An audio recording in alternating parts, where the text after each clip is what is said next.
Hi everyone, this is Lori from My File Addiction. Today I'm going to address a Cricut issue that has been happening since they did an update at the end of October of 2024.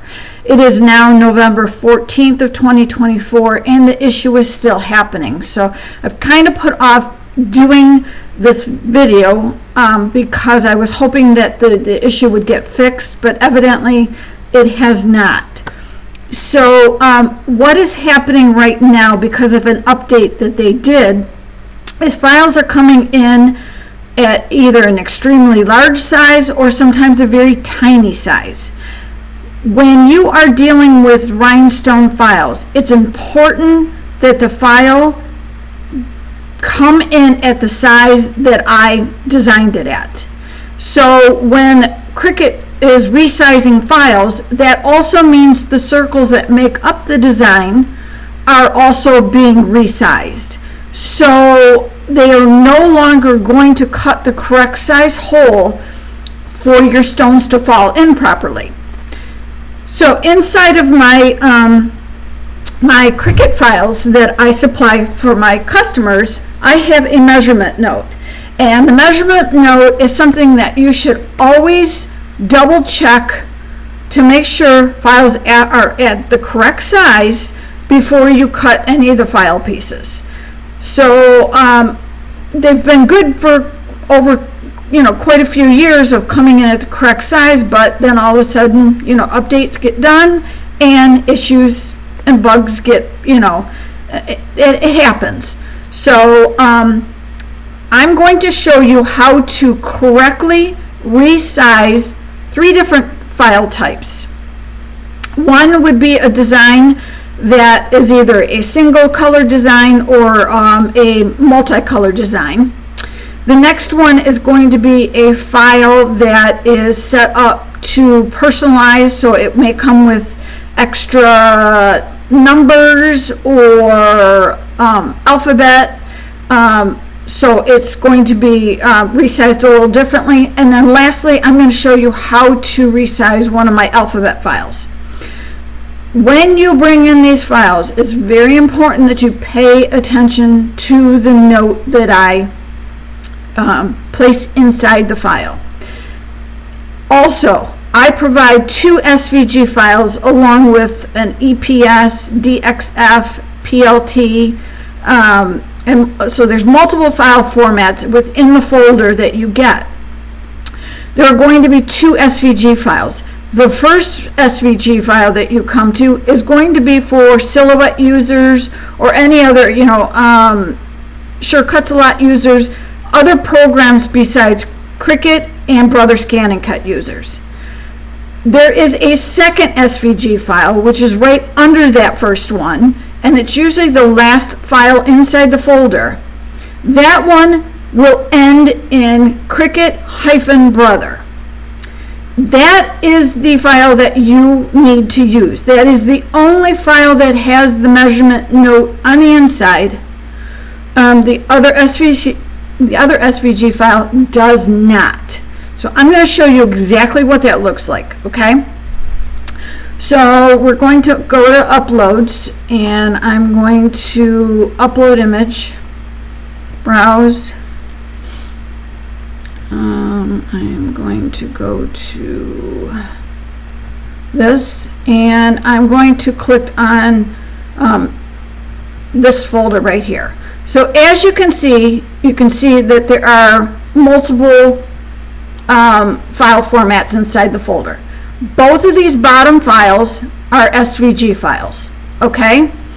Once in a while, your columns may be set up where it actually cuts off some of the file name. If you're a Windows user, all you have to do is put your cursor at this little gray line up here till it turns into a cross. Hold down your left click on your mouse, drag it open, and now you can see the entire file name. Okay, but if you can't do that and say you're working from an iPad or something like that, just know you need to select the second SVG file. Okay, so I'm going to select that one and I'm going to select open. And now we can see the measurement note that I placed inside the file. Okay, if I were to select that first one,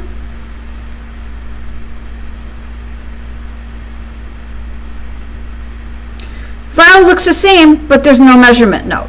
Okay? So it's very important that that other one gets selected. So I'm going to go back.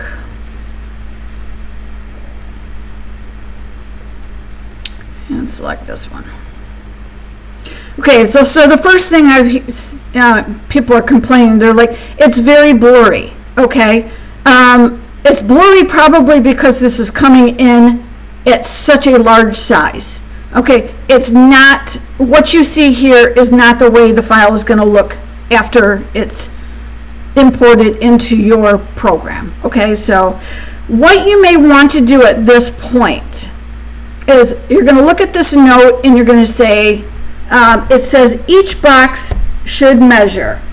And the measurements are, and I'll write this, you might want to write these measurements down. 10.549 by 11.106. And so what this means is all of these black boxes that I place around the file pieces are exactly supposed to measure this here, okay? The file pieces that are actually inside the boxes are smaller than this measurement, and each one of those file pieces is a different size. So it's easier for me to give you one measurement for you to select both the black box and the file piece on the inside and resize it to that measurement than giving you 4 or 5 or 6 different measurements to resize each file piece. Okay? So let's see. So I'm going to hit continue. And then I'm going to hit upload. Okay, so comes in as one group piece. Okay, so first thing I'm going to do is I'm going to go up to my sizing here. As you can see, it uploaded as 217,387 inches wide. Okay, that is just astronomical. I have no idea what Cricut is doing, but you could zoom out as far as you possibly could go and you would never still see this file. Okay?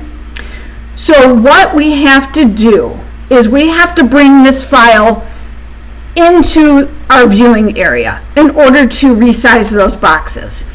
So what you're going to do is, as long as you're at 100% here, you want to resize this file to less than 15 inches so that it's going to fit somewhere in our viewing area.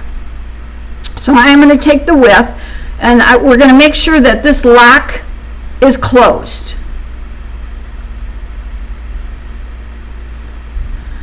Okay, so now it's closed. It's very important because that will resize our design proportionally. Okay, so once we've made sure that that's closed, we're going to highlight this, and I'm just going to type in 14 inches.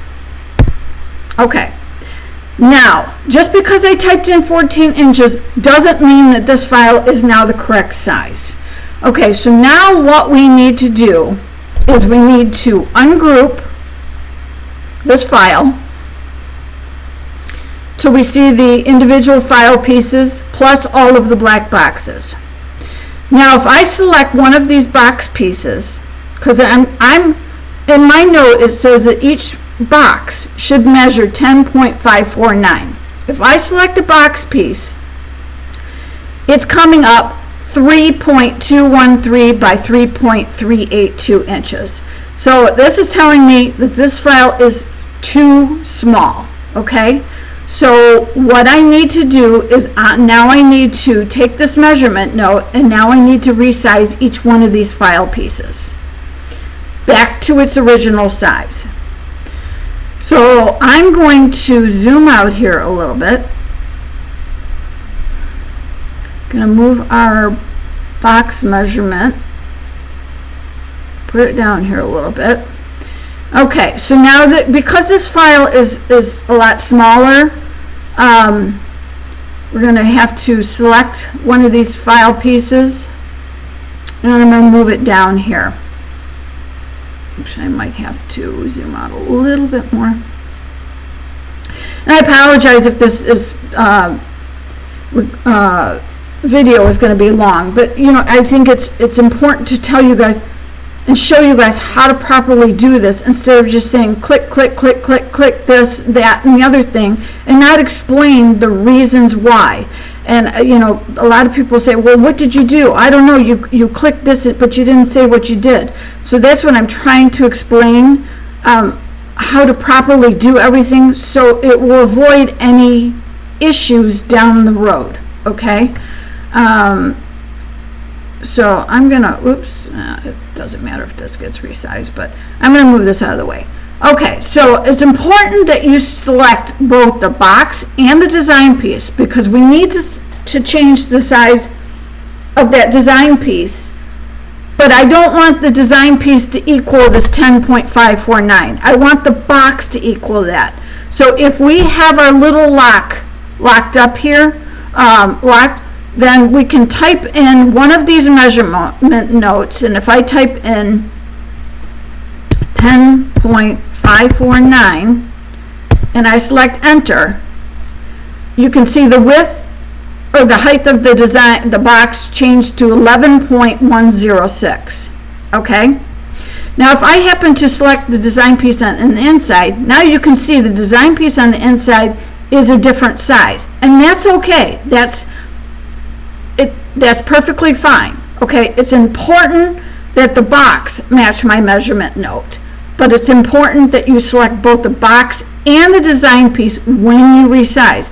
If you just selected the box and kept the design piece unselected, then that design piece is still going to be it's going to be that small, but it's just going to be sitting inside this box. We want to resize both of them, okay? So now I'm going to take the second piece here, and I'm going to do the same thing. And I'm going to type in 10.549. That one equals 11.106. Now you might have to keep zooming out here a little bit.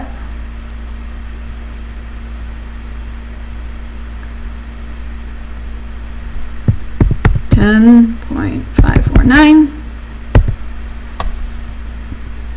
and then the last piece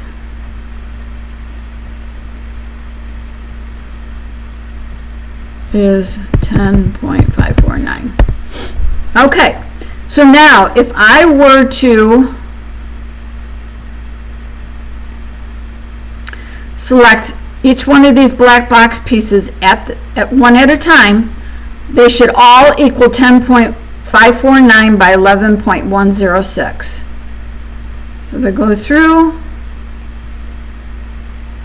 and the last one, okay, so all of them did, so that means this file is back to its original size, and all four of these file pieces, when put together as a finished design, should fit together.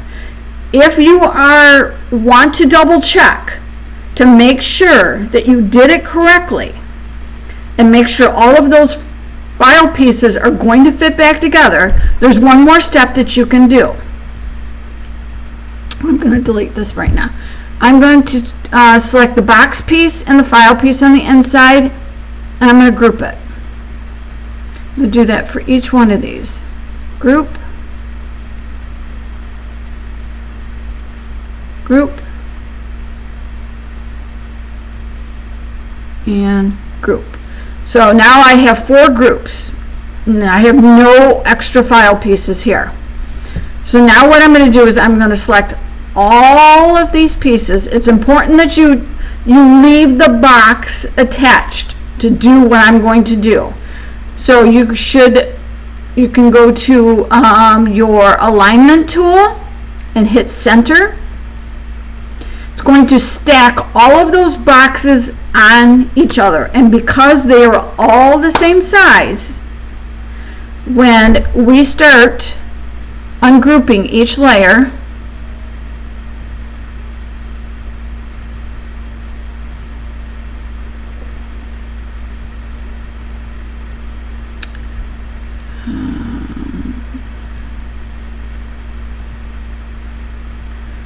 Oh, why is it? Let's see, what is it doing?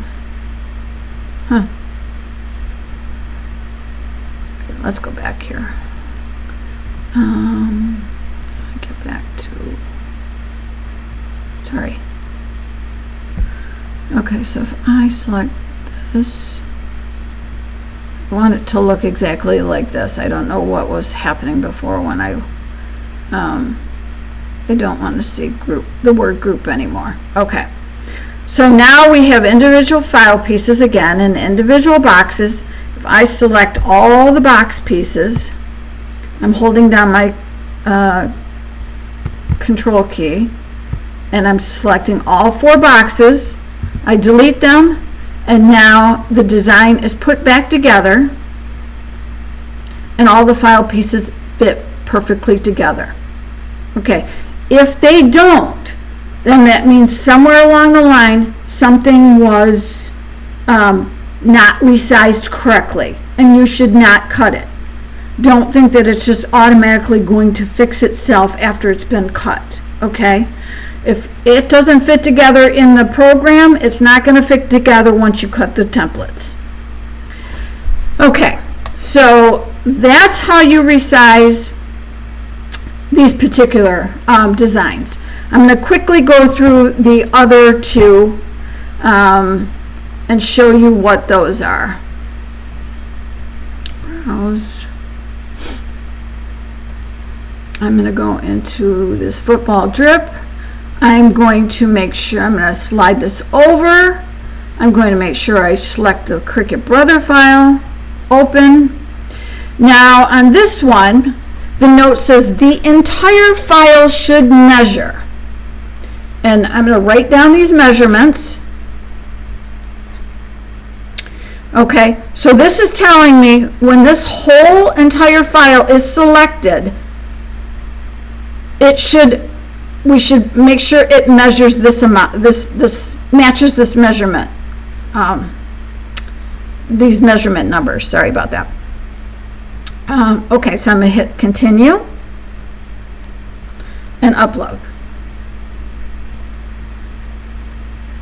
Okay, so now as you can see, this is another huge file. This is 745.26 by 573.34. Okay, so now this particular file, because we're saying the entire file should measure, we need to leave this grouped together. Okay, so the first thing we're going to do, because we wrote down our measurements, we're going to go up to here. We're going to make sure the lock is locked again.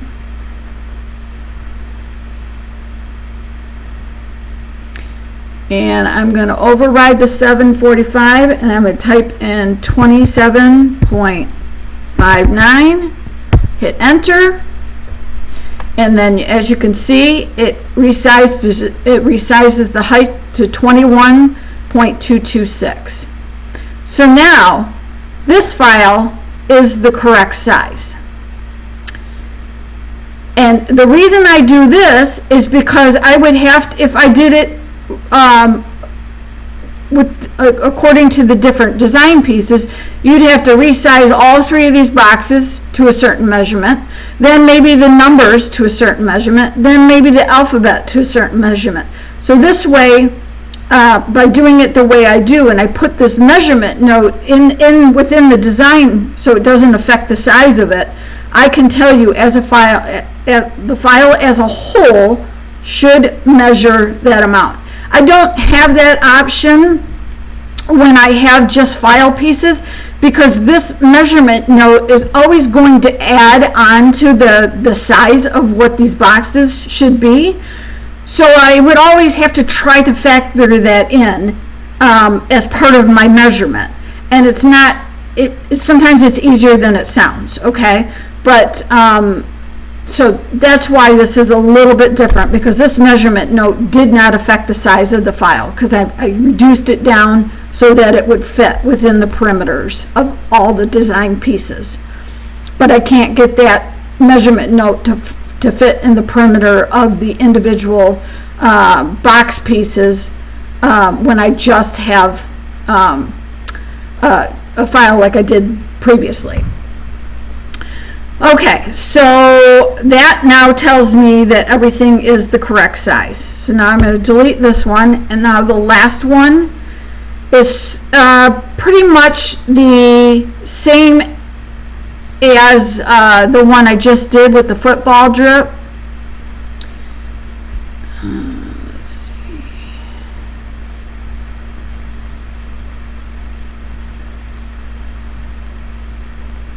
My alphabet files, I do the same way. Okay, so at this point, we're going to write down the 16.689 by 9.54. I'm going to hit continue.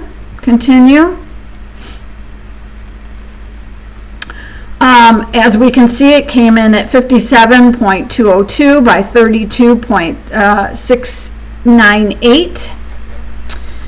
So I'm going to leave everything grouped together. The file is selected.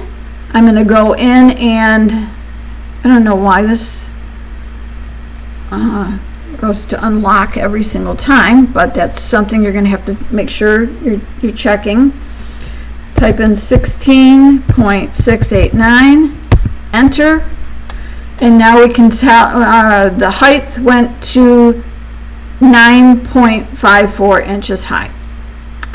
Okay, so those are the three different ways that you can resize my files. I don't know how other designers do it, but I know it's important that you do not take the measurement note of the it's on the listing image, because that is usually the size of the final design all put together. I know with mine, I round up, I round down, but that one measurement note on the listing image does not account for each individual design piece within the file. So as I showed you in the first one, each design piece inside of that box were all different sizes. So that measurement note on the listing image means nothing. All that means is when you finish and complete that design, that's what the design is going to be as a whole. But that has nothing to do with, it may be the size of one file piece, which is usually if everything happens to be, say your crystal layer happens to be around the entire perimeter of the design, then the crystal piece would probably match that listing image measurement. But the remaining pieces that go inside that crystal piece, or whatever color it is, would not be that same measurement.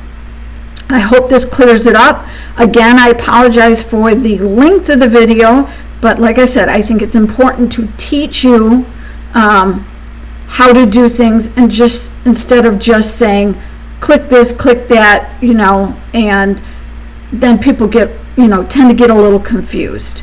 So at any point in this video, and you're trying to do this, stop the video, pause it, and follow along with my directions. That way, if it doesn't turn out, you can go back, and reverse a little bit without having to try to remember what every step I did in the video. So I hope this information was helpful, and have a great day.